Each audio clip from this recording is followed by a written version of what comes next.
अस्सलाम वालेकुम बच्चों, मैं उम्मीद करती हूँ कि आप और आपके घर वाले अल्लाह ताला के फजल करम से बिल्कुल खैरियत से होंगे।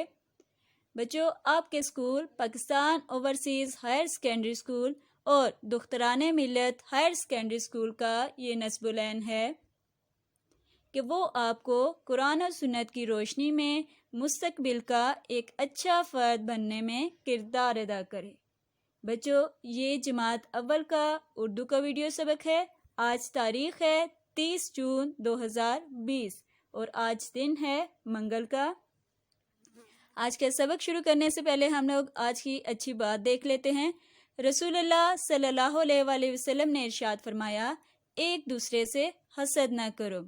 बच्चों, आग आपने देखी होगी। आग के ऊपर कोई भी चीज़ अगर फेंकी जाए या रखी जाए तो वो उसे जलाकर राख कर देती है। मसलन कपड़ा, कागज़, प्लास्टिक वगैरह।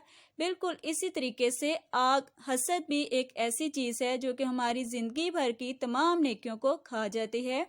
जैसा कि हज़रत अबू हुरैरा रज़ियल्लाहु ताला अन्हु से रवायत है कि रसूलुल्लाह सल्लल्लाहु अलैहि वसल्लम ने इरशाद फरमाया, हसद से बचो, क्योंकि हसद नेकियों को इस तरह खा जाता है जिस तरह आग लकड़ी या खुश्क घास को खा जाती है। तो आज से हम सब ये अहद करते हैं कि हम लोग हसद से बचने की कोशिश करेंगे। अब अपने सबक का आगाज़ करते हैं हम लोग। उन्वान है हमारा जन्नत में घर। उन्वान जन्नत में घर, और ये है सबक नंबर 13। इसके पहले अहम अल्फाज हम लोग देख लेते हैं। पहला लफ्ज़ है अहम, मुसाफिर।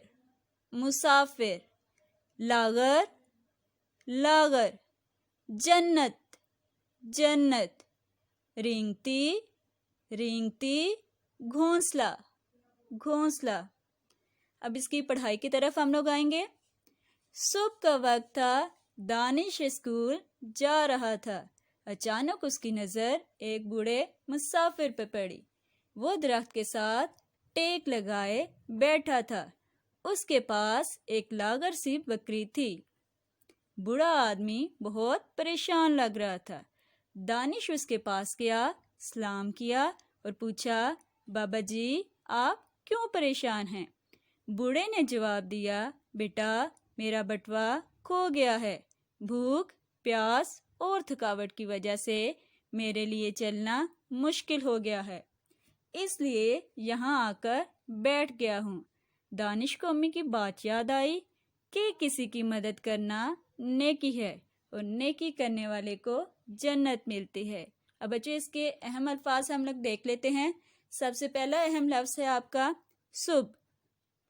सुबह, वक्त, वक्त, दानिश, दानिश, स्कूल, स्कूल, अचानक, अचानक, बूढ़े, बूढ़े, मुसाफिर, मुसाफिर, दरख्त, दरख्त, टेक, टेक, लागर, लागर, परेशान, परेशान, सलाम, सलाम,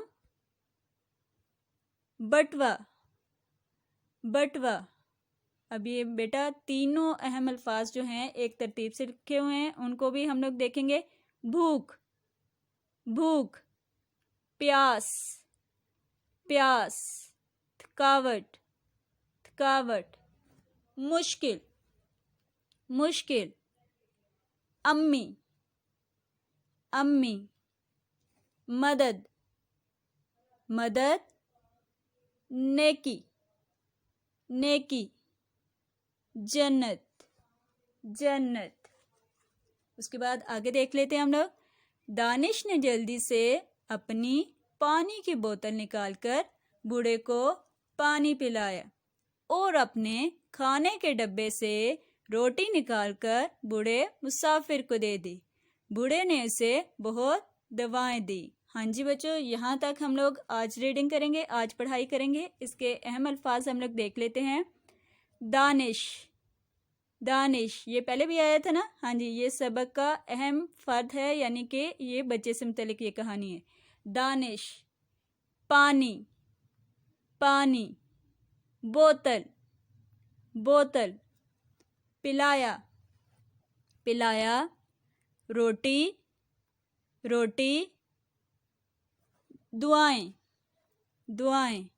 बच्चों ये नीचे नीले कलर की रोशनी में कुछ लिखा हुआ है, नीले कलर में लिखा हुआ है, वो भी देख लेते हैं। ये अच्छी बात है, इसमें हमें क्या अच्छी बात बताई गई है वो देख लेते हैं। किसी मुसीबत ज़दा की मदद करना बहुत अच्छी बात है। जब भी मौका मिले आगे बढ़कर दूसरों की मदद करें। बेटा मुसीबत ज़दा कहते हैं ऐसे इंसान जो कि मुसीबत में होता है, परेशानी में होता है, तो उसकी मदद करने के बारे में बताया जा रहा है कि उसकी मदद करना अच्छी बात है। अब इसके बाद इसके अहम अल्फाज इस सबक के हम लोग देख लेते हैं। सबसे पहला अहम लफ्ज़ है, सबसे पहला लफ्ज़ है लागर। तो बेटा लागर का मतलब होता है कमज़ोर। लागर, उसकी बकरी थी ना पास लागर, तो वो थी कमज़ोर, लागर कमज़ोर। उसके बाद दूसरा लफ्ज़ है असर। इसका मायने है फ़ायदा। असर का मायने होता है फ़ायदा। उसके बाद नेकी, नेकी बेटा नेकी कहा जाता है अच्छे काम को। उसके बाद वाहिद जमा हम लोग देख लेते हैं। ये सबसे पहला वाहिद है बटवा, बटवा, और इसकी जमा है बटवे, यानी कि ज़्यादा तादाद में बटवे हों तो वो बटवे कहलाएंगे। स्कूल, स्कूलों, एक स्कूल है तो उसे हम लोग स्कूल कहेंगे, ज़्यादा होंगे तो स्कूलों बोलेंगे। दरवाज़ा, दरवाजे। उसके बाद वाहिद है घोंसला और इसकी जमा है घोंसले। वाहिद है बूढ़ा, एक इंसान जो बुजुर्ग है तो वो बूढ़ा कहलाएगा, ज़्यादा होंगे तादाद में तो वो बूढ़े कहलाएंगे। टुकड़ा और इसकी जमा है टुकड़े, ज़्यादा पीस। इसके बाद सवाल जवाब हम लोग देख लेते हैं। सबसे पहला सवाल है आपका, दानिश कहाँ जा रहा था? हाँ जी बच्चों, कहाँ जा रहा था दानिश? बिल्कुल ठीक, दानिश स्कूल जा रहा था। उसके बाद अगला सवाल है आपका, सवाल नंबर 2, दानिश को दरख्त के नीचे कौन नज़र आया? कौन नज़र आया था? जी बिल्कुल ठीक, दानिश को दरख्त के नीचे एक बूढ़ा मुसाफिर नज़र आया। उसके बाद सवाल नंबर 3 हम लोग देख लेते हैं। सवाल नंबर 3 है आपका, मुसाफिर क्यों परेशान था? हाँ जी, उसको क्या परेशानी थी? तो इसका जवाब था कि मुसाफिर का बटवा खो गया था, इसलिए वो परेशान था। हाँ जी, जो बूढ़ा आदमी था उसका बटवा खो गया था, इसलिए उसे परेशानी थी। अब बच्चों आज की डायरी हम लोग देख लेते हैं। समर पैक पर जो मौजूद आपका सबक है जन्नत में घर, इसके आप लोगों ने तोड़ जोड़ और लफ्ज़ों में गिनती करनी है, जो कि 11 से लेकर 15 तक आप लोग करेंगे। ये सामने आपको नज़र आ रही है, ये हैं तोड़ जोड़। समर पैक पे भी आपको नज़र आ जाएंगे। ये जन्नत में घर के तोड़ जोड़ है। उसके बाद बेटा लफ्ज़ों में गिनती इस तरीके से लिखी जाती है, हरूफ तहज्जी को आपस में मिलाकर इस तरीके से हम लोग लफ्ज़ों में लिखेंगे। इसको कहा जाता है लफ्ज़ों में गिनती लिखना, ठीक है। अच्छा जी बच्चों, आप लोग का उर्दू का वीडियो सबक का वक्त ख़त्म हो गया है। मुझे उम्मीद है कि आप लोग को सबक की समझ आ गई होगी। आप लोगों ने अच्छे तरीके से ये काम करना है। इंशाल्लाह अगले वीडियो सबक तक अल्लाह हाफिज़।